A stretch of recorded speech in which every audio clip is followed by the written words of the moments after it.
Bonjour. Dans le cadre de la Journée mondiale de la statistique célébrée par le Haut Commissariat au Plan le 20 octobre 2020, j'ai l'honneur de vous présenter la méthodologie et les résultats de l'enquête sur l'impact de Covid-19 sur la situation socio-économique et psychologique des réfugiés au Maroc, réalisée par le Haut Commissariat au Plan en partenariat avec le Haut Commissariat des Nations Unies pour les réfugiés. Ma présentation s'articule autour des points suivants. Je présenterai tout d'abord le contexte dans lequel l'enquête a été réalisée. Ensuite, je donnerai un bref aperçu des principaux aspects méthodologiques et les principaux résultats de l'enquête selon les thèmes suivants. Caractéristiques de la population des réfugiés au Maroc, caractéristiques des chefs de ménage réfugiés au Maroc, comportement des réfugiés dans le contexte du confinement, approvisionnement domestique, sources de revenus, accès à l'enseignement à distance, accès aux services de santé, impact psychologique sur les réfugiés. Pour suivre les impacts socio-économiques de la pandémie Covid-19 sur la situation de la population, le Haut Commissariat au Plan, le HCP, a mis en place un dispositif d'enquête auprès des ménages pour s'enquérir de ces impacts et de leur évolution. En plus des enquêtes réalisées auprès des ménages marocains, le Haut Commissariat au Plan a réalisé en partenariat avec le Haut Commissariat des Nations Unies pour les réfugiés, le HCR, une enquête auprès des réfugiés au Maroc. Cette opération, menée du 2 au 8 juin 2020, a pour objectif d'évaluer l'impact de la pandémie Covid-19 sur la situation économique, sociale et psychologique de cette population. Les objectifs assignés à cette investigation consistent à recueillir des informations sur le comportement des réfugiés dans le contexte du confinement sanitaire, à évaluer leur accès aux produits de consommation et d'hygiène, aux sources de revenus, aux services de santé et à l'enseignement, et à s'enquérir d'une façon globale des implications de la pandémie Covid-19 sur la situation sociale et psychologique des réfugiés. L'enquête a ciblé un échantillon de 600 ménages, représentatifs des différentes catégories des réfugiés au sens du HCR, selon le pays d'origine, la ville de résidence, l'âge, le sexe et le niveau scolaire. Le chef de ménage est la personne de référence ayant fourni les réponses aux questions relatives au ménage et à l'ensemble de ses membres. En respect des mesures prises dans le cadre du confinement sanitaire, notamment la distanciation sociale, la collecte des données de cette enquête a été réalisée par voie téléphonique en utilisant la méthode de collecte assistée par tablette. La base téléphonique des réfugiés a été aimablement fournie par le HCR et sans cette base, l'enquête n'aurait pas pu être réalisée.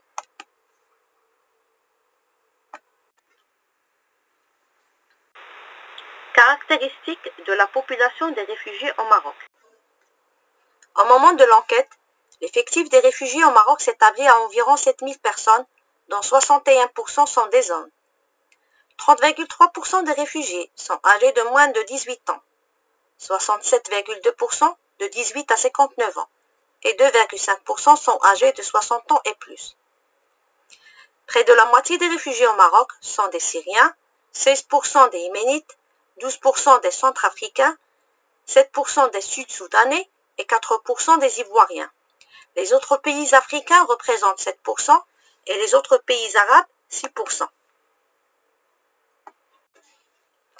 Plus du tiers des réfugiés, 35,8%, résident dans les villes de Rabat, Casablanca et Oujda. Les principales autres villes de résidence sont Nador, Kénitra, Fès, Salé, Meknès, Tanger et Marrakech. Presque la totalité des réfugiés, c'est-à-dire 98,5%, résident sur le territoire marocain depuis l'année 2000. L'ancienneté moyenne de ces réfugiés au Maroc est de 6,2 ans. Elle est relativement plus longue parmi les Ivoiriens et les Syriens, et plus courte parmi les réfugiés du sud du Soudan, ceux du Yémen et de Centrafrique. Caractéristiques des chefs de ménage réfugiés au Maroc. Le nombre de ménages réfugiés au Maroc est de 2168 unités. Le tiers de ces ménages sont d'origine syrienne, 16,9% centrafricaine, 16,6% yéménite et 8,9% sud-soudanaise. La taille moyenne des ménages réfugiés est de 3,4 personnes. Plus de 5 sur 10 des chefs de ménage réfugiés au Maroc disposent d'une carte de séjour valide. Cette proportion atteint 67,5% parmi les Syriens, 59,3% parmi les Yéménites, 50,3% parmi les Centrafricains et 43,8% parmi les Ivoiriens. Ceux ayant une carte de séjour expirée représentent 14,7% et 30,2% des chefs de ménage réfugiés ne disposent pas de carte de séjour. 31,3% parmi les Yéménites, 28,6% parmi les Ivoiriens, 27,6% les Centrafricains et 26,1% les Syriens. Plus de 8 chefs de ménage sur 10 sont des hommes et la part des femmes chefs de ménage représente 17,9%. La part des ménages dirigés par une femme est plus élevée parmi les Ivoiriens, 43,9%, les Sud-Soudanais, 27,8%, et les Centrafricains, 24,5%. La part la plus faible est relevée parmi les Yéménites, 5%, et les Syriens, 11,3%. Plus de la moitié des chefs de ménage réfugiés sont célibataires, les femmes nettement plus que les hommes. 4 chefs de ménage réfugiés sur 10 sont mariés, les hommes plus que les femmes. Les divorcés représentent 3,1% et les veufs 2%. Presque la totalité des chefs de ménage réfugiés, 91,5%, ont un niveau d'instruction. 16,4% parmi ceux-ci ont le niveau primaire, 14,2% le niveau collégial, 14% le niveau secondaire et 45,8% le niveau supérieur. La part des détenteurs du niveau supérieur est plus élevée parmi les hommes, 47,4%, parmi les jeunes de moins de 25 ans, 63,7%. Elle est également plus élevée parmi les Sud-Soudanais, 94,5%, les Centrafricains, 77,8%, et les Yéménites, 72,5%. Cette proportion enregistre son niveau le plus bas parmi les Syriens avec 7,9%. La répartition selon le type d'activité montre que 43,8% des chefs de ménage réfugiés sont pourvus d'une activité économique. Environ un chef de ménage réfugié sur 5 est à la recherche d'un emploi et le tiers des chefs de ménage réfugiés est en situation d'inactivité. Parmi les actifs occupés, environ les 2 tiers des chefs de ménage réfugiés sont des salariés, 66,3% parmi les hommes et 46,8% parmi les femmes. 3 personnes sur 10 exercent un emploi indépendant, les femmes 37,4% et les hommes 29,5%. Et seuls 1,8% sont des employeurs. Le secteur des services est le premier pourvoyeur d'emplois pour les réfugiés au Maroc, avec 28,8%. Beaucoup plus parmi les femmes, avec 77,2% que les hommes, 22,6%. Le secteur de la construction vient en deuxième position avec 24,8%, suivi du commerce 15,8%, de la restauration 11%, de l'agriculture 9,1% et de l'industrie 5%. Comportement des réfugiés dans le contexte du confinement. 7 ménages réfugiés sur 10 se sont confinés depuis l'adoption de l'état d'urgence sanitaire au Maroc et 23,3% depuis la date de fermeture des écoles. Presque tous les réfugiés, 99,3%, ont respecté les mesures de confinement sanitaire, 90,4% un respect total et 8,9% un respect partiel.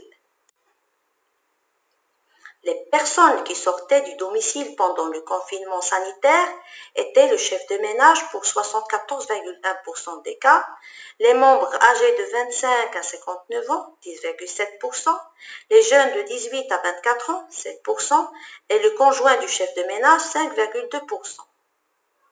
S'approvisionner en produits de consommation de base est la première raison de sortie du domicile avec une proportion de 97,6%. D'autres considérations ont été évoquées, telles que la nécessité de régler des affaires personnelles et administratives pour 15,9%, de satisfaire les besoins sportifs et récréatifs, 11,2%, d'accéder aux soins médicaux, 10%, et d'aller au travail, 9,4%. Les symptômes de Covid-19 les plus connus par les réfugiés sont la fièvre avec 92,4%, la toux sèche 77,5%, les difficultés respiratoires 62,4% et la fatigue 37%. Seuls 3,9% des réfugiés n'ont aucune connaissance de ces symptômes. Les réfugiés au Maroc ont appliqué unanimement 99,7% les principaux gestes barrières contre Covid-19. 2 ménages réfugiés sur 3 étaient au courant des différents numéros verts mis à la disposition de la population par les autorités sanitaires marocaines en cas de suspicion de symptômes de la pandémie. Environ 2 chefs de ménage réfugiés sur 3 envisagent de rester chez eux et d'appeler les numéros verts en cas d'apparition de signes suspects de la pandémie de Covid-19. 1 sur 4 envisage de se rendre à une unité hospitalière et 3,3% de recourir à l'assistance des proches. Contrairement aux ménages marocains qui recourent principalement à la radio et à la télévision nationale pour s'enquérir des informations sur l'évolution de la pandémie Covid-19 avec une part de 87%, les ménages réfugiés s'adressent en premier lieu aux réseaux sociaux, 42,1%, à la radio et à la télévision nationale en second lieu avec 37,4%, et enfin à la presse électronique, 11,2%.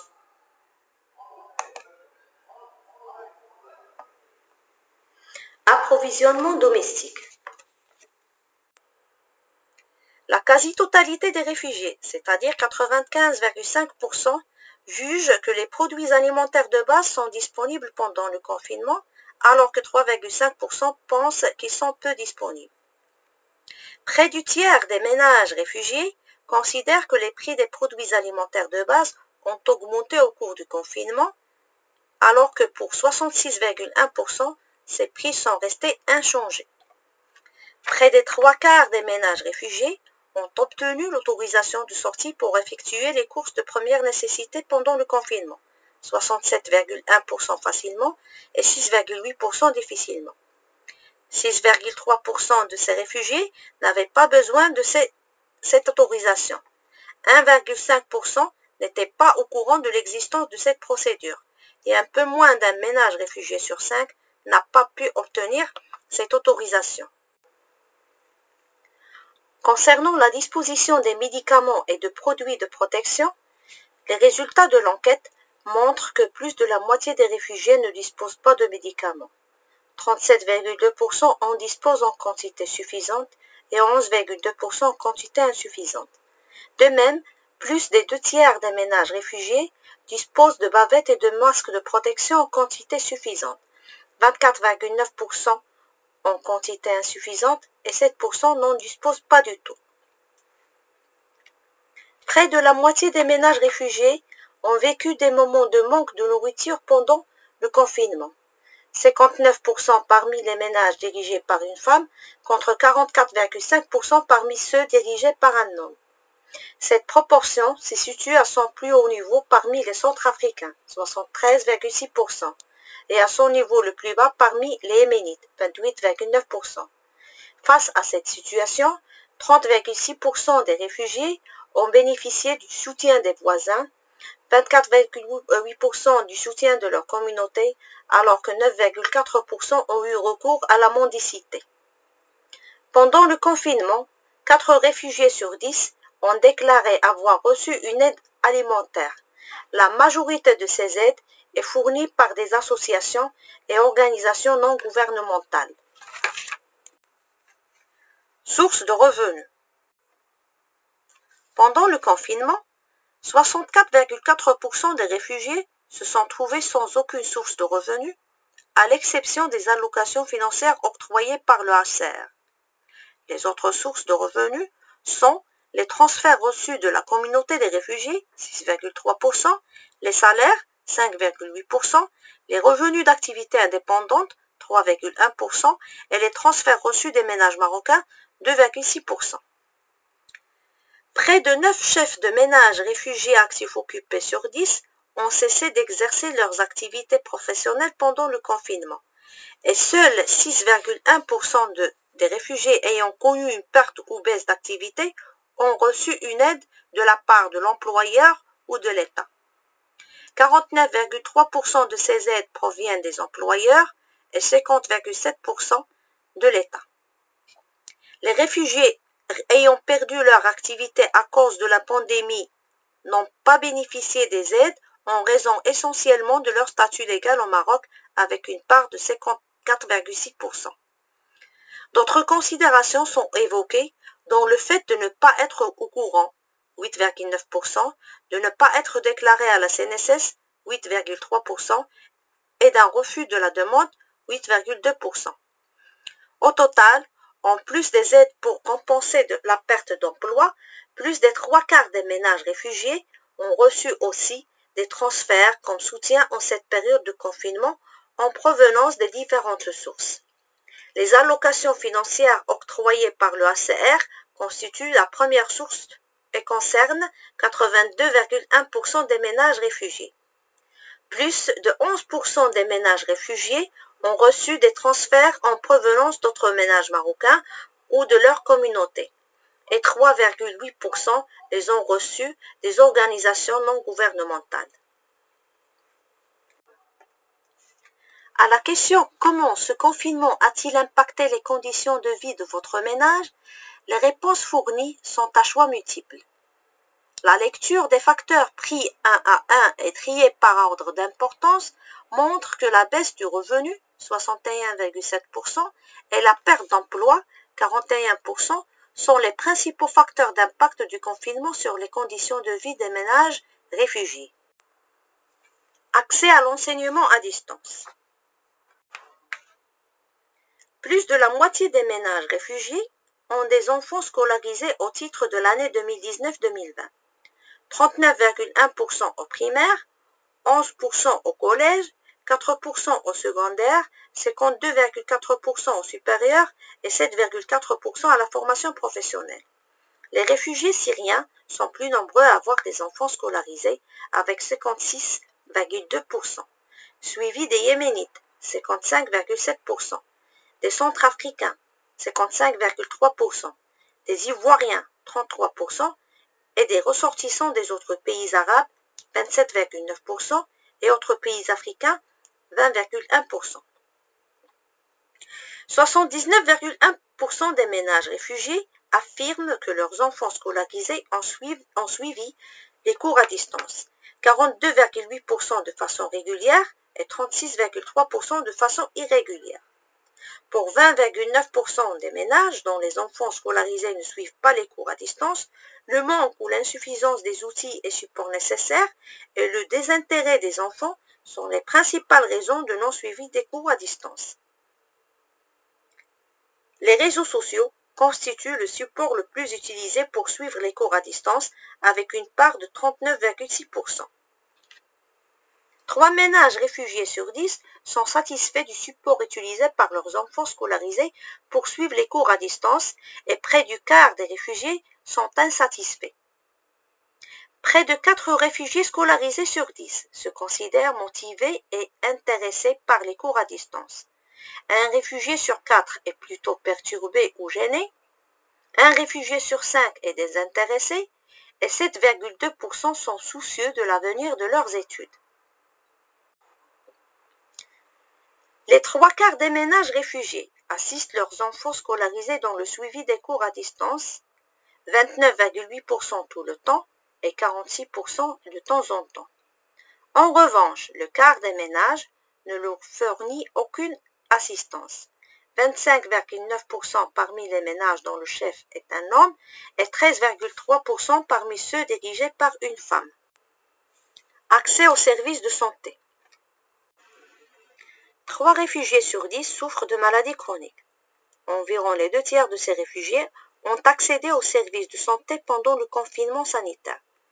De même, parmi les 36,6% de réfugiés souffrant de maladies passagères, 73,8% ont accédé aux services de santé. La part des ménages réfugiés ayant des enfants à vacciner représente 10%. Environ 70% d'entre eux ont bénéficié de services de vaccination. Parmi les 5,9% des ménages réfugiés ayant des femmes éligibles aux services de consultation prénatale et postnatale, 71,2% ont pu accéder à ces services pendant le confinement sanitaire.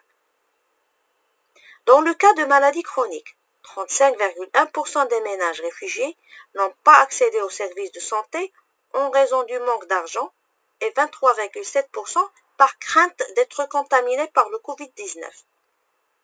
La crainte d'être contaminé est la principale raison citée aussi par les réfugiés dans le cas de maladies ordinaires avec 41%, de la vaccination des enfants 83,2%, de consultation prénatale et postnatale 63,8%. Près de 3 réfugiés sur 10 ont eu accès gratuitement aux médicaments auprès des pharmacies partenaires du HCR. Plus de la moitié des réfugiés n'ont pas bénéficié de ces médicaments du fait qu'ils n'en ont pas besoin. L'éloignement de la pharmacie et les restrictions de déplacement liées au confinement sanitaire sont évoquées respectivement par 14,6% et 11,6%. Impact psychologique sur les réfugiés. Anxiété, dépression ou peur est le principal impact psychologique du confinement sanitaire sur les réfugiés, avec une part de 55,1% parmi les ménages dont le chef est une femme, contre 52% parmi ceux dirigés par un homme. Le sentiment de privation de liberté d'action est également un impact ressenti par 50,8% des réfugiés, relativement plus parmi les ménages dirigés par un homme, 52,7%, que ceux dirigés par une femme, 42%. D'autres effets psychologiques pèsent également sur le comportement des réfugiés, dont les troubles de sommeil qui interviennent pour 29,7%, l'hypersensibilité ou nervosité, 14,4%, les troubles d'appétit, 8,8%, ou les sentiments obsessionnels, 8,1%. Pendant le confinement sanitaire, la moitié des réfugiés jugent normales les relations entre les membres du ménage.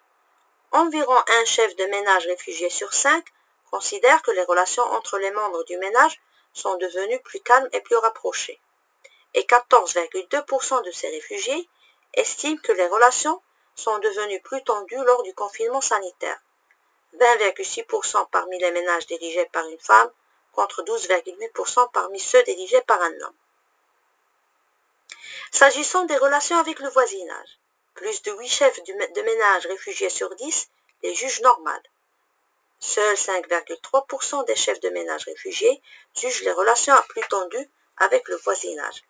9,5% parmi les ménages dirigés par une femme, contre 4,3% parmi ceux dirigés par un homme. Le non-paiement du loyer est la principale raison de ces relations tendues avec le voisinage. Pour supporter le climat du confinement, près de 4 ménages réfugiés sur 10 suivent des séries ou des films, lisent ou font d'autres activités récréatives.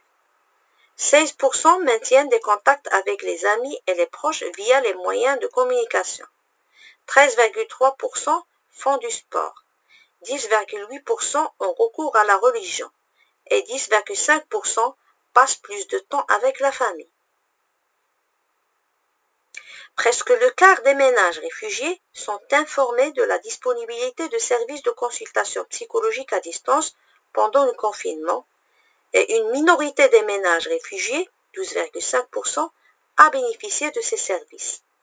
Beaucoup plus parmi les ménages dirigés par une femme, 41,7%, que parmi ceux dirigés par un homme, 6,6%.